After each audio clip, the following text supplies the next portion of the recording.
लेकरांनी जाणलं या बदलाचं, मानलं या आनंदाचं वारसार. धाडसाचं लाग याड, जिद्दीची त्याला जोड, उघडू या प्रगतीचं द्वार. हे गावकरी मी अशोक शेषराव विटले, राहणार सावरगाव हडप, तालुका जिल्हा जालना.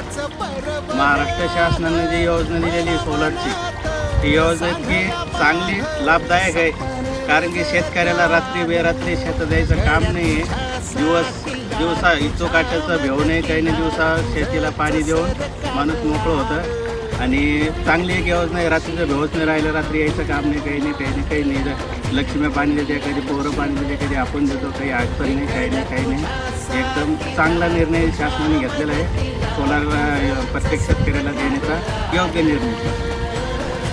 शासनाने जे समजा मागेल त्याला शेततळं, मागेल त्याला सौर ऊर्जा हे देऊन शासनाने शेतकऱ्याच्या हिशोबाने चांगला एक निर्णय घेतल्यामुळं शासनाचे धन्यवाद. आणि शासनाने अशाच शेतकऱ्यासाठी चांगल्या योजना आणा.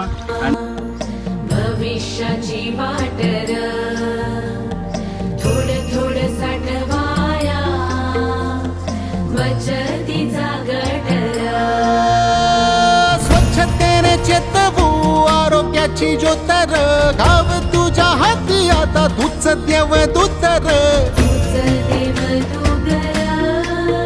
हे श्रमदानानं गाव सुखी झालं, ग्राम समृद्धीचं पर्व हे आलं. हात हातात जोडीत नात, पुढं पुढं तू चाल रे गड्या. तुझ्या साथीला, तुझ्या मदतीला तुझंच सरकार.